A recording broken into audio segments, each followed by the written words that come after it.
पंचमी, अष्टमी, एकादशी, प्रदोष, शिवरात्रि, अमावस्या, पूर्णिमा, इस दिन ये 7 दिवस आपको बताए थे और कहा गया था कि 5-5 दिए लगाना शाम के समय पर। बन सके उन दिए को लंबी बाती का। कौन सी बाती का? जम के बोलो जरा।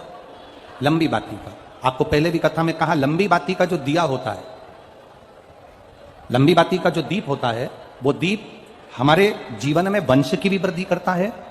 इसलिए हमारे यहाँ पितरों का दिया, देवी जी का दिया, नवरात्रे का दीप, ये सब लंबी बाती के लगते हैं। तो लंबी बाती का जो दीप होता है वो हमारे यहाँ वंश की भी वृद्धि करता है, लक्ष्मी की भी वृद्धि करता है, सुख समृद्धि। और अगर मान लो भूल से हमारा कहीं पैसा अटक गया और वो व्यापारी नहीं दे रहा, तो लंबी बाती का जो दिया होता है वो पैसा भी हमारा वापस लौटा कर लाता है। इसलिए लंबी बाती के दीप का स्मरण करें। सावन के महीने में जो अधिक मास पड़ता है उसमें 7 जगह अर्थात 7 तिथियां ऐसी हैं जिस दिन 5 दीप का वर्णन किया गया है हमारे शास्त्रों में। अब बहुत सावधानी से सुनिएगा। पहली है पंचमी तिथि। अधिक मास सावन का जब मेल हो, अधिक मास सावन के महीने में अगर पड़े और पंचमी तिथि आप अगर शुरू की, मतलब आज भी पंचमी है, मान लो आज की पंचमी अगर आप नहीं कर पाए तो अगली जो पंचमी आ जाए अधिक मास के महीने में आप वो भी कर सकते।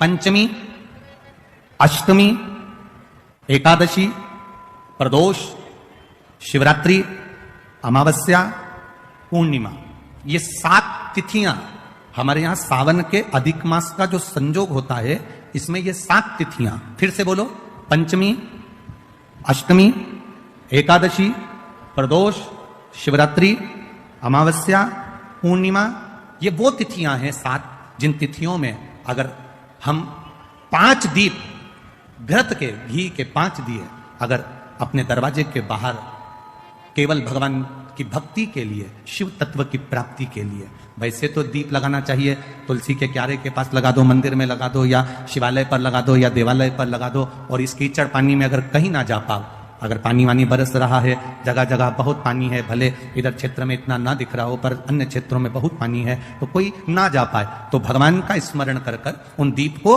भगवान के सामने प्रज्वलित कर कर 5 दिए इन तिथियों में, पंचमी, अष्टमी, एकादशी, प्रदोष, शिवरात्रि, अमावस्या और पूर्णिमा, जो सावन के महीने में अधिक मास पड़ता है, उसमें ये 7 तिथियों पर जो 5 दीप भगवान के सामने प्रज्वलित कर कर अपने दरवाजे के पास में बाहर की ओर रख देता है, उसके घर में कभी रोग, बीमारी और लक्ष्मी की कोई कमती नहीं होती, उसका जीवन सार्थक हो जाता है। पर सावन के महीने में अधिक मास के संजोग पर यह होता है। बाकी के समय पर अधिक मास कोई से भी अगर महीने में आ गया, आषाढ़ का आ गया, या कोई महीने में कार्तिक का आ गया अधिक मास, या कोई अन्य महीने में आ गया, तो उसका प्रमाण नहीं है महाराज। सावन के महीने में अगर अधिक मास पड़ रहा तो ये 5 तिथियां।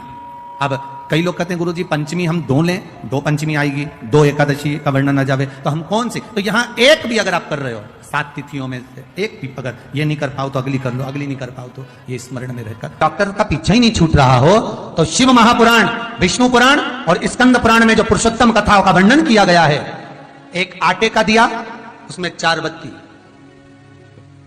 आटे के दिए में 4 बत्ती रखें, तिल्ली का तेल डाल लें, थोड़ा सा उसमें सरसों का तेल डालें महाराज। घर के बाहर अर्थात घर के अंदर के बाहर जो चौखट होती, चौखट से थोड़ा सा बाहर, बिल्कुल चौखट पे नहीं बैठना, थोड़ा सा बाहर, 9वीं तिथि के दिन शाम के 6 से 6:30 के बीच में 21 बार जो व्यक्ति बीमार रहता है उसके सिर से नीचे की ओर श्री नरसिंह भगवान का स्मरण कर कर, जिस अधिक मास में जिस तिथि को उतारा कर रहे हो उस तिथि का नाम लेकर, उस अश्विन अधिक मास का नाम लेकर, जो व्यक्ति का उतारा कर रहे हो उसका नाम और गोत्र लेकर 21 बार जो उतार कर उस दिए को घर के ही चौखट पर रख देता है, उस व्यक्ति की बीमारी छूट जाती है महाराज। वो रोगीला नहीं रहता, रोग से ग्रस्त नहीं रहता, दवाई गोली उसकी छूटती है।